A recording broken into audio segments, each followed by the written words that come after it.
America में immigration system का पूरा बैलेंस बदल रहा है। इलीगल एंट्रीज कम हुई है, लेकिन उससे भी तेज गिरावट लीगल इमिग्रेशन में देखने को मिल रही है।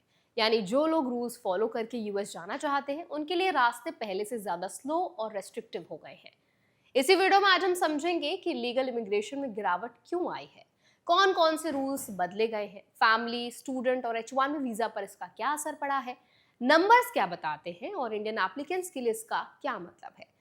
साथ ही हम ये भी समझेंगे रूल्स के हिसाब से आपके राइट्स क्या हैं और आपको किन बातों का खास ध्यान रखना चाहिए। तो चलिए फिर जल्दी से वीडियो को स्टार्ट कर देते हैं। हाय, मेरा नाम है वर्षा दुबे और आप मुझे देख रहे हैं एनबीटी टेक एड पर। सबसे पहले ओवरऑल ट्रेंड को समझते हैं। एक रिपोर्ट के मुताबिक डोनाल्ड ट्रंप एडमिनिस्ट्रेशन ने इलीगल बॉर्डर क्रॉसिंग्स को कम किया है, लेकिन लीगल इमिग्रेशन रूट्स को उससे कई ज्यादा रेस्ट्रिक्ट भी कर दिया है। एनालिसिस के अनुसार इलीगल एंट्रीज में गिरावट जारी थी, लेकिन लीगल इमिग्रेशन में जो कट्स हुए हैं वो पहले के ट्रेंड को तोड़ते हैं। 2021 से 2024 के बीच लीगल इमिग्रेशन बढ़ रहा था, लेकिन अब इसमें शार्प स्लो डाउन आ गया है। अब ये स्लो डाउन किन पॉलिसीज की वजह से आया है, उसे भी डिटेल में समझ लेते हैं। सबसे पहले कई देशों पर ट्रैवल बैन्स और रिस्ट्रिक्शंस लगाए गए हैं, जो करीब 39 कंट्रीज के नेशनल्स को अफेक्ट करते हैं। इसके अलावा परमानेंट वीजास की प्रोसेसिंग को 75 कंट्रीज के लिए पॉज किया गया है। इसका सीधा असर उन लोगों पर पड़ा जो फैमिली या एम्प्लॉयमेंट बेसिस पर यूएस आना चाहते थे। इसके साथ न्यू वेटिंग गाइडलाइंस जारी की गई, जिससे स्टूडेंट वीजा की अप्रूवल रेट कम हुई है, यानी स्क्रीनिंग प्रोसेस और स्ट्रिक्ट हो गया है। H1B कैटेगरी में भी बड़ा चेंज आया है, जहां $1 लाख का एप्लीकेशन फी इंट्रोड्यूस किया गया। इसका पर्पस आउटसोर्सिंग हैवी हायरिंग को डिस्करेज करना है। एक और बड़ा स्टेप ये रहा कि इमिग्रेशन प्रोसेसिंग स्टाफ को हटाकर एग्जिस्टिंग एप्लीकेंट्स की रीवेटिंग में लगाया गया, यानी पुराने केसेस को दोबारा जांचा जा रहा है, जिससे प्रोसेसिंग और स्लो हो गई है। इन सभी मेजर्स का कंबाइंड इफेक्ट ये रहा है कि करीब हर 5 में से एक इमिग्रेंट वीजा एप्लीकेंट इंपैक्ट हुआ है। अब फैमिली वीजास की सिचुएशन समझते हैं। फियोन्से और स्पाउस वीजा में सबसे ज्यादा गिरावट देखी गई है। समर 2025 तक के नंबर्स दिसंबर 2024 के मुकाबले आधे से भी कम हो गए हैं, और अगर 2024 के सेम पीरियड से कंपेयर करें तो करीब 65% की गिरावट आई। जनवरी 2026 में जो 40 कंट्री बैन लागू हुआ, उससे हर साल लगभग 3000 वीजाज और कम हो सकते हैं। हालांकि फियोन्से वीजा कैटेगरी पर 75 कंट्री रेस्ट्रिक्शन लागू नहीं होता, इसीलिए कुछ लोग रूट चेंज करने की कोशिश कर सकते हैं, लेकिन प्रोसेस रीस्टार्ट करना कॉस्टली और टाइम कंज्यूमिंग है, इसीलिए तुरंत शिफ्ट करना आसान नहीं है। अब स्टूडेंट वीजास पर आते हैं। यहाँ भी नंबर्स में साफ गिरावट है। पीक पीरियड को कंपेयर करें तो समर 2024 से समर 2025 के बीच करीब 40% ड्रॉप आया। जनवरी 2025 में एक एग्जीक्यूटिव ऑर्डर के बाद F1 स्टेटस कैंसिलेशंस हुए और जनवरी से अप्रैल के बीच 1700 से 4500 वीजा रिवोक किए गए।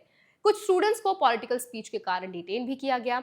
मई में हार्वर्ड यूनिवर्सिटी को इंटरनेशनल स्टूडेंट्स एनरोल करने से रोकने की कोशिश हुई, लेकिन कोर्ट ने इसे ब्लॉक कर दिया।